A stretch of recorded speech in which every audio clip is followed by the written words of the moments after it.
Mga ka-surprise, welcome to Quezon City again. And hindi na po sana ako magba-vlog ngayong holiday season kasi nga po, Quezon City, nakita naman na po natin tong Quezon City. Nakita na po natin tong holiday theme dito. Pero mga ka-surprise, ayun nga, naisip ko rin na since nandito na naman po tayo sa Quezon City, or at least ako, naisip ko me time na lang po sana muna na ayun, maglilibang ganon.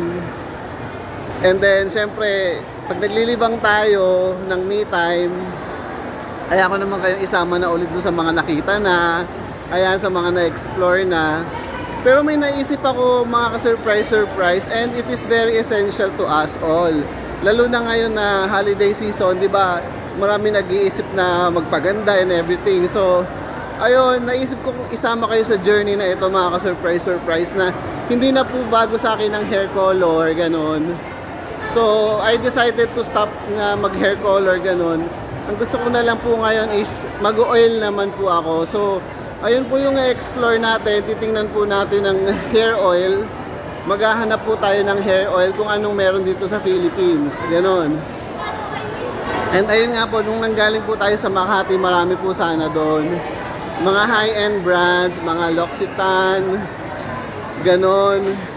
Pero anyway, wala naman po tayong pambili nun. So, dito na lang po muna tayo. Ayan, bench po yan. So, titingnan po natin kung meron sila ditong oil, hair oil, ganon.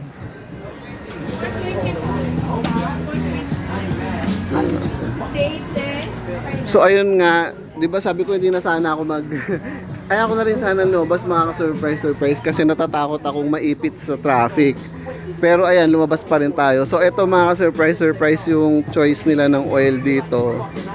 Moroccan oil. So pwede na rin siguro ito if ever. Or pero ano to mga ka-surprise body oil siya, pero I consider it putting sa hair ko, ganyan. Pwede na rin ito. Ayan.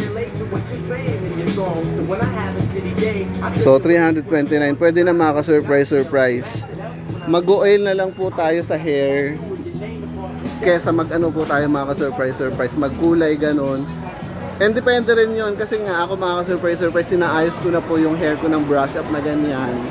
So pag naka-oil siya, talagang mag-i-stay siyang ganon.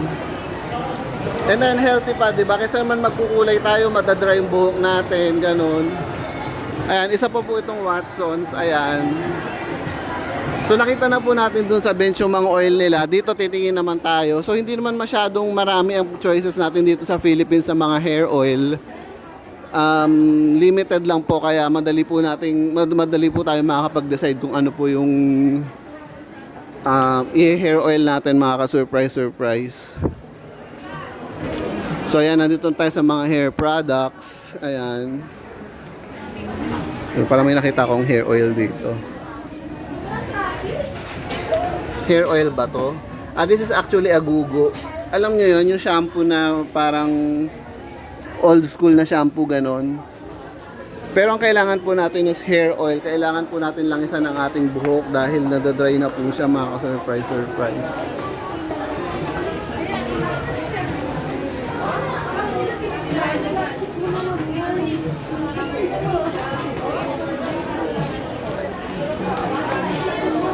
Nasa Watsons po tayo. And then feeling ko hindi na po ganun katagal bago natin makita ang hair oil. So ayan po yung mga choices nila ng pang hair color ngayon, pero graduate na po tayo dyan. Nasa more ano na tayo mga ka-surprise. Wiser, dahil aging na rin po tayo. Ayan. Ito mga ka-surprise oh. Moisturizing treatment for the hair. I think this is a good choice. Ayan mga ka-surprise. Hair oil po yan. I think this is a good choice. So if ever man, di ba nakita natin yung choices natin sa bench. So ayan, meron din po dito itong... Hello. Okay po, sige ate. Thank you. Salamat ate. So ayun, bawal daw tayong mag-video dito sa Watsons, kaya lalabas na tayo. Pero nakita po natin yung hair oil, ganun. So ayun. nakita nyo guys na polite yung mga guard, babawalin lang kayo kung nagba-vlog tayo or nagbi-video, babawalin po tayo pero hindi nila ipapabura. So ayun, pero so far nakita na po natin yung choice natin sa Watsons ng hair oil, ganon. Maganda po siya, mga ka-surprise na hindi po siya mahirap alisin sa buhok, or actually kahit mahirap siyang alisin sa buhok, so what naman, di ba? Oil nga yun, di ba? Talagang treatment siya for the hair. And nakita po natin yung price ng hair oil doon is around like 100 pesos, ganon. So ayun, actually yung susunod po natin pupuntahan is Watsons din po. And ayun, hindi naman po sa pagiging pasaway kasi di ba, mga ka-surprise, ang pasaway is pag sinaway ka na and then bumalik ka pa. Pero ngayon yung pupuntahan po natin Watsons, iba naman na po. Yung doon po tayo sa department store. Not unless yung tao doon sa Watsons doon pumunta doon sa kabila and sabihin na sinaway na namin yan, nagpapasaway na naman. So eto po, pwede rin po dito. Tingnan po natin kung may hair oil sila dito, mga ka-surprise. Eto oil ito. Ayan.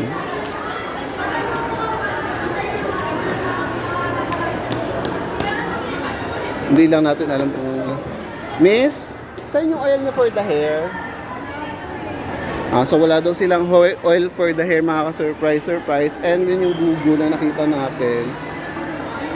So ayun, pupunta na po tayo dun sa Watsons and then dun po tayo titingin ng hair oil, mga ka-surprise.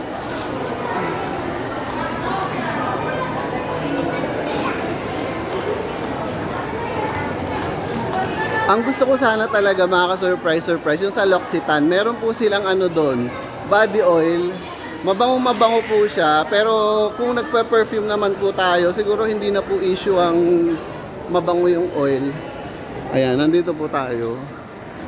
Medyo discreet lang po muna tayo kasi may guard.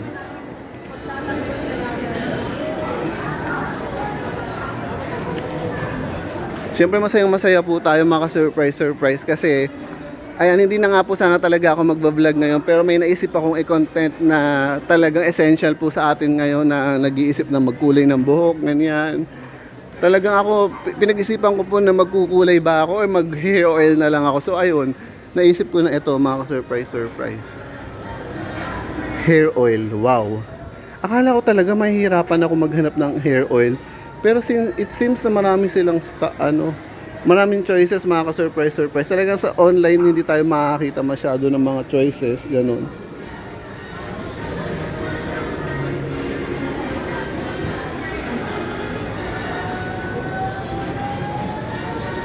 Ito yung nakita natin kanina dun sa Watsons. I mean, ganitong brand po, pero wala po yung hair oil nila, hindi ko makita. Pero so far, mga ka-surprise, natutuwa po ako kasi nakakita po tayo ng talagang for the hair. Kasi ang plano ko na lang po sana is kahit for the body, ganun. For the body, tapos ang gagawin ko po is sa hair ko ilalagay, ganun. So it seems na meron po talaga mga oil for the hair and hindi po ganun kamahal yung price. Mga nasa 100 pesos lang po, ganun. So, ayun po, mga ka-surprise. Parang wala ako masyadong nakita dito. Yun, kanina may nakita tayo doon pero hindi po natin nakita yung price. Ito po, mga ka-surprise. Magandang brand itong Burt's Bees na to. Body oil naman yan. Pero na-surprise talaga ako, mga ka-surprise na marami talaga silang oil option. Akala ko, ang dami na talagang nagbago kasi dati parang hindi naman ganun karami yung choices ng para sa hair ng mga oil. Ayan, katulad nito. Hair oil na naman to, mga ka-surprise. Ayan, oh.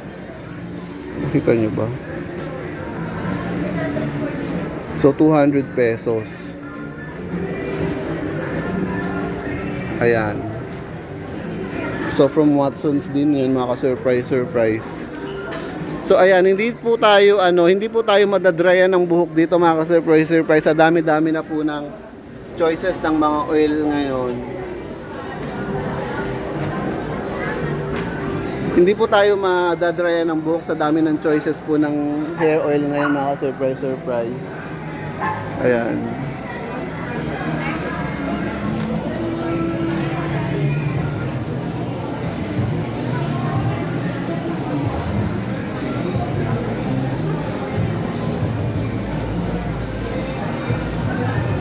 Tara na kaya mga ka-surprise. Marami naman na ako nakita and I don't feel comfortable na dito sa sa may mga tao na. Eto guys, so argan is ayan, hair oil din to.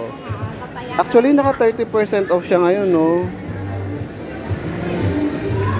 30% exclusive lang sa mga SM, 225. Ito maganda ng choice ito mga ka-surprise. Kaysa magkulay tayo ng buhok, mag-oil na lang tayo and then ano pa natin.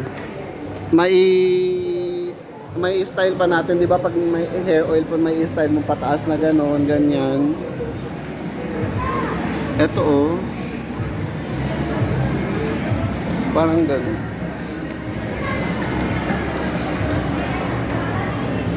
Ito yata. So ito yung kaninang walang price mga ka-surprise. Ito yun.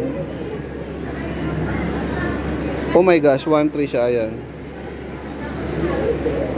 So we will not go to that level naman ng 1,300 for that hair oil. Hanggang ano lang tayo mga ka-surprise. Hanggang 200 lang po tayo. Kasi 'di ba, oil is an oil, ganun. Lalo na kung for the hair lang talaga, 'di ba? Ang plano ko nga sana is yung oil for the body, 'di ba? Pero yun nga, since nakakita na tayo ng mga oil for the hair, doon na tayo. Yun, wag lang po yung masyadong OA na price. At saka dun sa price po no na 1.3, I think sa L'Occitane makakabili ka na po ng for the price of like 700, ganun. Half the price of that, ayun nga. Nakailang minutes na ba tayo mga ka-surprise. Ayan, nakakatuwa, hindi ko expected nakaano na tayo mga ka-surprise. Mga ka 15 minutes na tayo and you know the drill mga ka-surprise. Hanggang 15 minutes lang naman po talaga tayo. And siguro kakayanin pa po nitong last na shop na pupuntahan natin. Beauty shop po talaga siya. And meron po akong discount doon. So titingnan po natin kung makaka-discount po tayo. Ayan. Hindi ko na lang i-pronounce mga ka-surprise itong name ng shop kasi I think it's French. French po siya, Filipino ako. So ayoko nang mag-butcher ng name. Puntahan na lang natin, tingnan natin kung anong meron sila dun. And ayan, naka 50 off naman pala sila talaga mga ka-surprise kahit wala tayong discount coupon. May discount coupon po kasi ako. Ayan, naka-off naman pala talaga sila. But since parang ang daming tao,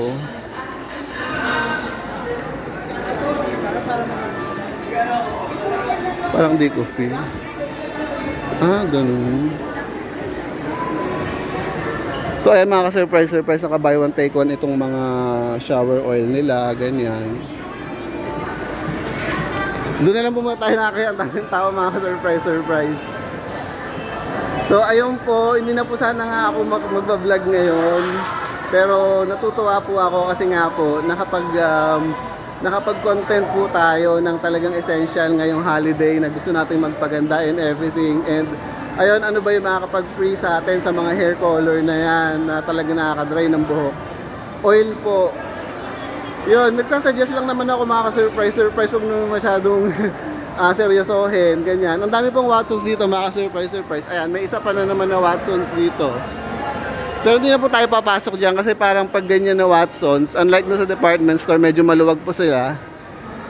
Dito po, mahigpit po yung mga Watsons sa ganyan. So, ayan, bali 3 Watsons po ang meron dito sa SM Fairview, mga ka-surprise. Ayan. And hanggang doon na lang po muna tayo. Magla-lunch na po ako mga ka-surprise. Baka pumunta po ako doon sa labas kung may karinderya doon. And ayun, ba't ako magkakarinderya? Nasa mall na nga po ako. I-watch nyo na lang po yung mga previous vlogs ko about sa karinderya videos, ganon. Research po yan sa YouTube mga ka-surprise. And ayan, ang daming tao.